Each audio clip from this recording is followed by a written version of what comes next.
സ്വർഗസ്ഥനായ ഞങ്ങളുടെ പിതാവേ, അങ്ങയുടെ നാമം പൂജിതമാകണമേ. അങ്ങയുടെ രാജ്യം വരേണമേ. അങ്ങയുടെ തിരുമനസ് സ്വർഗത്തിലെ പോലെ ഭൂമിയിലുമാകണമേ. അന്നു വേണ്ടുന്ന ആഹാരം ഇന്ന് ഞങ്ങൾക്ക് തരണമേ.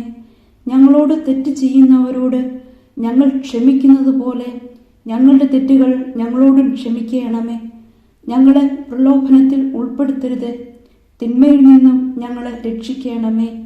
ആമേൻ. നന്മ നിറഞ്ഞ മറിയമേ, സുസ്തി, കർത്താവ് അങ്ങയോടുകൂടെ സ്ത്രീകളിൽ അങ്ങ് അനുഗ്രഹിക്കപ്പെട്ടവളാകുന്നു. അങ്ങയുടെ ഉദരത്തിൻ ഫലമായ ഈശോ അനുഗ്രഹിക്കപ്പെട്ടവനാകുന്നു. പരിശുദ്ധ മറിയമേ, തമ്പുരാന്റെ അമ്മേ, പാപികളായ ഞങ്ങൾക്ക് വേണ്ടി ഇപ്പോഴും ഞങ്ങളുടെ മരണസമയത്തും തമ്പുരാനോട് അപേക്ഷിക്കണമേ. ആമേൻ.